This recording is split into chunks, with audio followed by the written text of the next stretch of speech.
the Pakistanis can keep protesting that the Afghans are providing sanctuary and support to the Tehreek-e-Taliban Pakistan. The Taliban will always retaliate or always respond that this is your internal problem and you're putting it around our necks.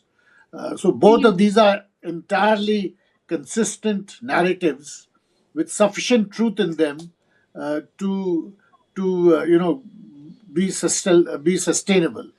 The point is that in the absence of a longer process of confidence building and trust building, these kind of tensions cannot be easily resolved. For the latest in strategic affairs, subscribe to our YouTube channel. Click the bell icon for updates.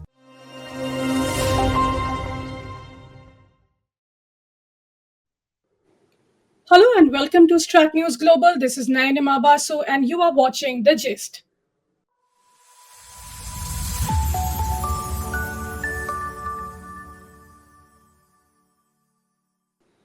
Welcome to yet another edition of The Gist, and today we have with us former High Commissioner to Pakistan and Singapore Ambassador TCA Raghavan, and we are going to understand from him what is it that is happening between Afghanistan and Pakistan and what impact does it have, not just for India but also the subcontinent as such. Let me also remind you that Ambassador Raghavan was one of India's representative when the Moscow format dialogue was going on with the Taliban in 2018, and he represented India in a non-official format. Welcome to The Gist, sir, and thank you for very much for your time. Thank you for inviting me. Thank you, sir. So, just to quickly understand, if you can explain to our viewers also the fact that this recent tensions that we are seeing escalating between Pakistan and Afghanistan, of course, there's a temporary ceasefire going on, but that ceasefire is quite fragile. And it seems that they are going to be having another round of talks in Istanbul again, spearheaded by Turkey and Qatar later this week. But how do you see this dynamics really playing out in terms of the fact that the tensions are just not going away? Well, the Pakistan Afghanistan dynamic as it is currently unfolding has, of course, a long history.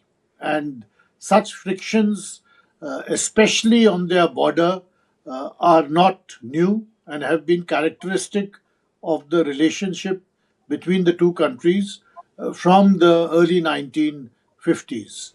And to a great extent, these frictions and tensions and widely divergent views are an outcome of different kinds of legacy issues.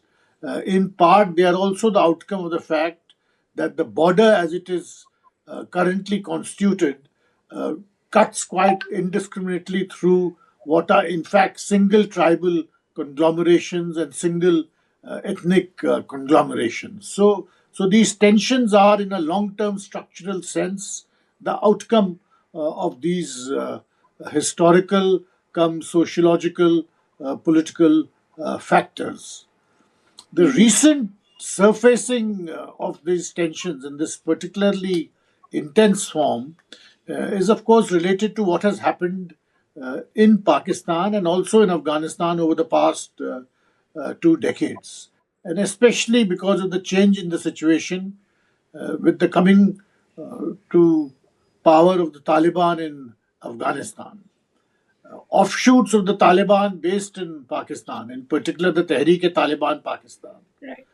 now have a sense of empowerment that if the Taliban can form a government in Afghanistan or in Kabul, why can't they form a government in their own particular regions on the Afghanistan-Pakistan border? So the current tensions really emerge from this sense of empowerment which the Tehreek-e-Taliban Pakistan feels. Hmm. But sir, this is also, yes, as you rightly said, that these are the the root cause, the genesis of the tensions. But why do you think that this has grown so much now? And also, how do you really see this in the backdrop of the fact that Afghanistan continues to claim that TTP is of your own creation? That's what they tell Pakistan. And you were also aware that Foreign Minister Muttaqi, when he was here, he said that we do not have in Afghanistan any safe havens for the TTP. So, how do you think this is going to find any kind of resolution? Well, without some longer, slower process of trust building and confidence building, these kind of issues between neighboring countries never have a resolution. The Pakistanis can keep protesting that the Afghans are providing sanctuary and support to the Tehreek-e-Taliban Pakistan. The Taliban will always retaliate or always respond that this is your internal problem and you're putting it around our necks. So both of these are entirely consistent narratives with sufficient truth in them to be sustainable. The point is that in the absence of a longer process of confidence building and trust building, these kind of tensions cannot be easily resolved. There are other factors which have added even greater a cutting edge to these tensions. Pakistan had been providing a kind of refuge to very large number of Afghan refugees.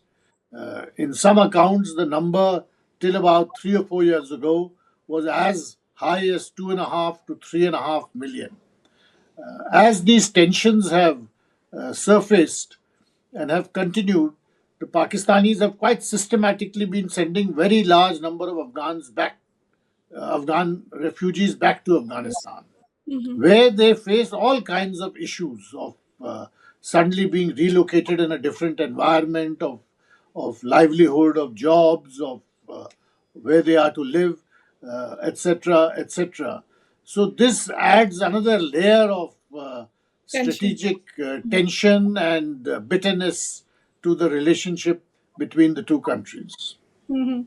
But sir, again, this TTP challenge always existed, right? But why do you think Pakistan this time is responding so aggressively to the extent that it had carried out direct airstrikes within Kabul, at the center of Kabul? Do you think this is just to threaten not just to Afghanistan, but also to kind of signaling towards India because of the growing closeness between India and and also the Taliban government in Afghanistan? Well, I think the reason why the Pakistanis have responded with such intensity are twofold. Firstly, there is a definite increase in the kind of actions which the TTP is undertaking. The Hmm. figures coming out of Pakistan show that in 2024 and 2025, the number of incidents was terrorist or TTP related quote unquote terrorist attacks or militant attacks was possibly the highest in the last decade. So the first factor is that there is a spike in such actions being undertaken by the TTP, and the Pakistanis obviously feel the pain of losing personnel, of facing constant attacks. They may be tactical, but nevertheless, a series of attacks saps morale of any country, and particularly of the Pakistan military and their security forces, which has been facing the brunt of these attacks. The second factor is a sense of very deep exasperation in Pakistan because Okay. they still haven't got over the fact that the Taliban, which was their creation and which they nurtured, and in fact uh, made sure that they took a lot of policy risks vis-a-vis the Americans. Yes. They find that something which they had created has now turned against them. So this exasperation also makes them undertake makes them undertake even more intense actions, including airstrikes. I think they are pointing a finger at India or blaming India emerges out of that same sense of exasperation and anger that they are in fact caught in a situation to which they have no real policy solution themselves. Hmm. Well, that's an interesting point, sir, where you say that they don't have any immediate policy solution. But do you think, willy nilly, there is some kind of a tacit support that Pakistan is getting from the US in fighting the Taliban in Afghanistan, considering what President Trump is talking about as far as Bagram Air Base and everything else is concerned? I don't think so. I think to a great extent, even when the United States was present in Afghanistan, their intelligence on the what was happening around the AFPAC border was both very limited and very defective. And very often they acted on this intelligence and ended up making wrong decisions. So I don't think the Americans are providing any great intelligence or other support. This has always been a regional and local issue, and the Pakistani security forces are quite capable of dealing with it, which they are. But as I said, this is a problem to which there is no easy military or tactical solution, and this is what really makes them so exasperated, so anxious, and so angry. So then also, I mean, you've been watching the India-Pakistan relationship for ages now. You are also in charge of the Pakistan, Afghanistan, Iran desk at the MEA. If I can ask you, how do you see this relationship, normalization of ties between India and Afghanistan, especially now that there is a Taliban government there, and the fact that how we've opened the doors for the Taliban to kind of have the relationship with India and of course this has upset Pakistan, but do you think the normalization that we've done with Afghanistan is purely driven out of the fact that we are having tense ties with Pakistan, or do you think this was really needed? Well, the fact is that if you look at a longer span of history, let's say if you look at the past 75 years, barring that short period of the 1990s till about 2002, that period of about 8 or 9 years, when the Taliban was effectively in charge of Afghanistan, or when there was a major civil war in place there. Barring that short period, India has always had very strong relations with Afghanistan. And the reasons for that are, again, largely historical, and because of the fact that India and Afghanistan in themselves had a problem free relationship. There was no outstanding issue between them, except those which emerged in the 90s and in the early 2000s.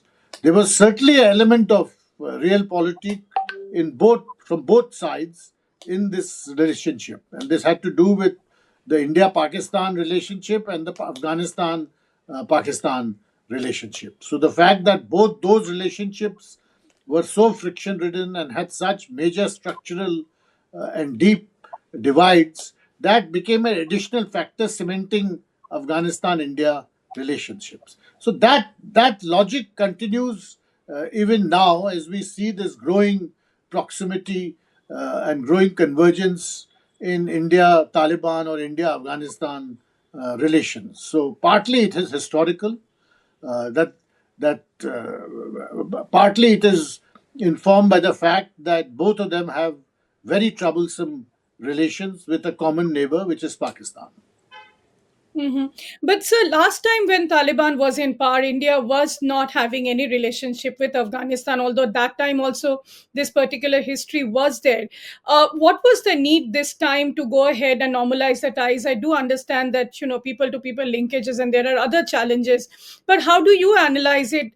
Considering the fact that you were also part of the 2018 Moscow format of peace talks, where the entire understanding at that time was that there will be an inclusive government that will come up in Afghanistan, which also will include the Taliban, but all that never happened. So how do you see that?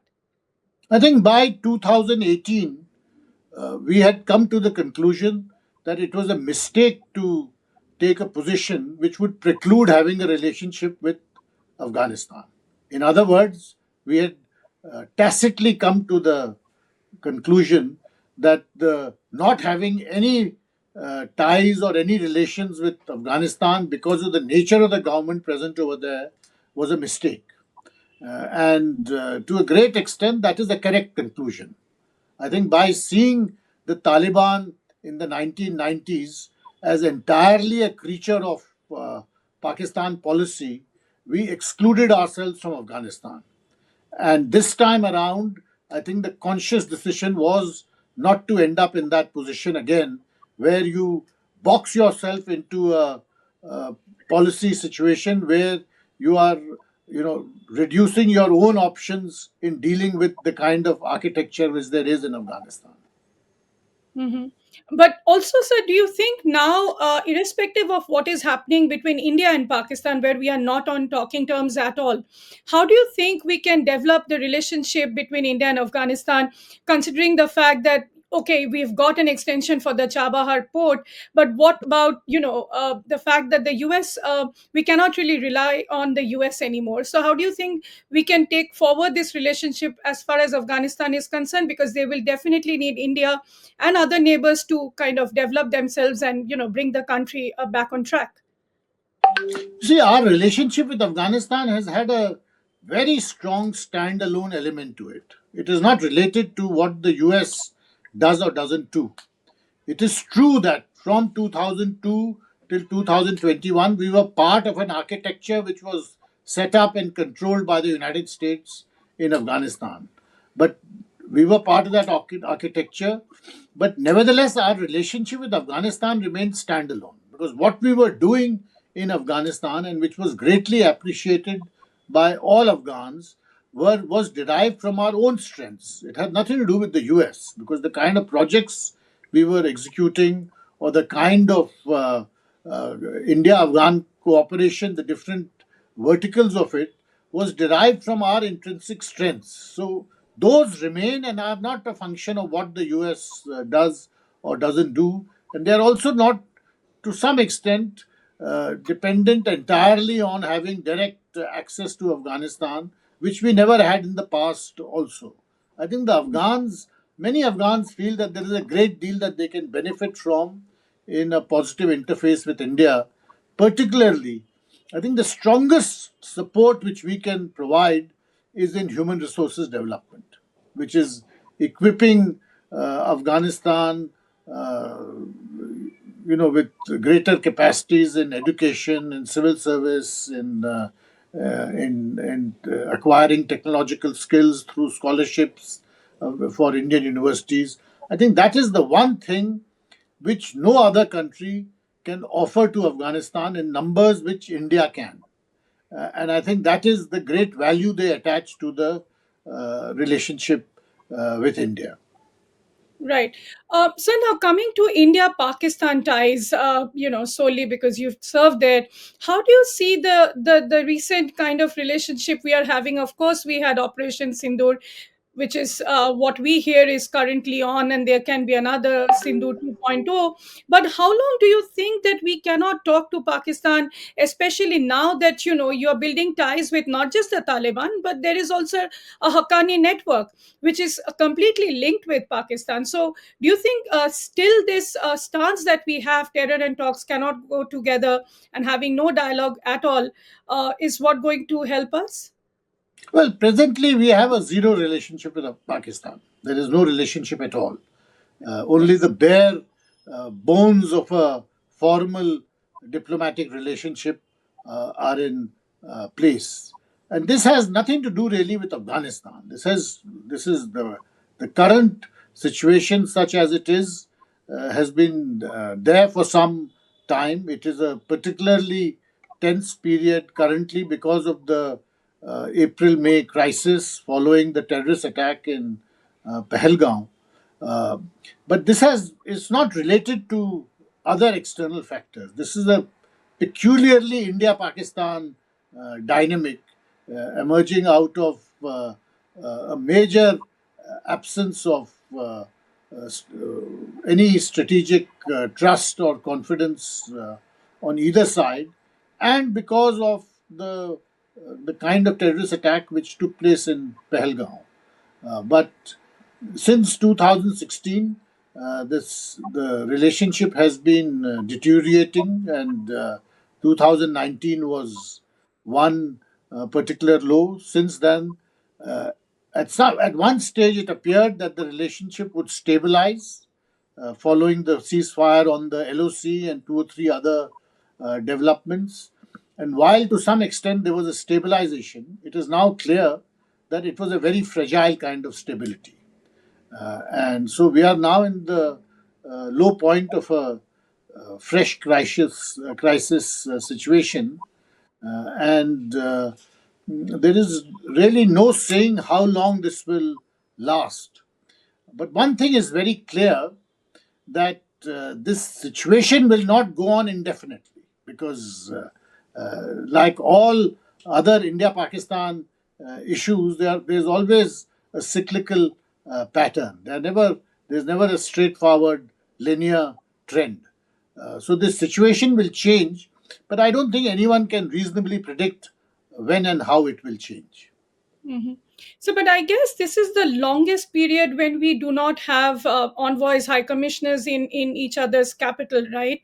And from your assessment, do you think this is also kind of being counterproductive? I understand all the reasons of terrorism and everything else that the government talks about, but we are also not getting that crucial intel. I don't know, you can correct me if I'm wrong, but do you think this is the time, as you said, that this is cyclical, but as you said, this cannot be predicted, but this is the longest period when we do not have high commissioners. And do you think also what is going on in the neighborhood, including Bangladesh, this is the time when both countries should speak, at least through the back channels? You see, whether you speak to the through the back channels or front channels is not important.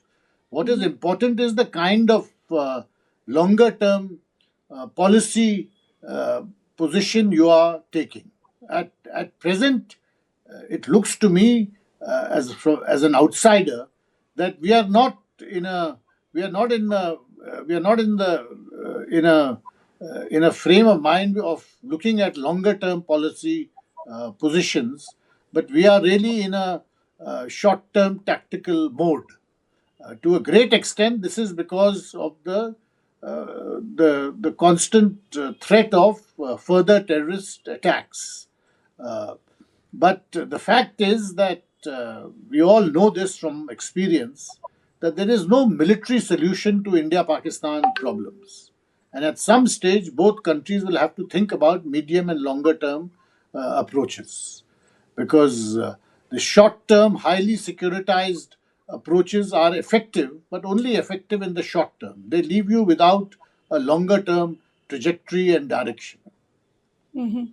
Well, thank you so much, sir, for all those answers, and thank you for answering all the questions. So that was veteran diplomat TCA Raghavan telling us that why is it important for India to have a standalone relationship with Afghanistan and also with Pakistan. There cannot be a military solution. So probably there is going to be some window that will open for a dialogue.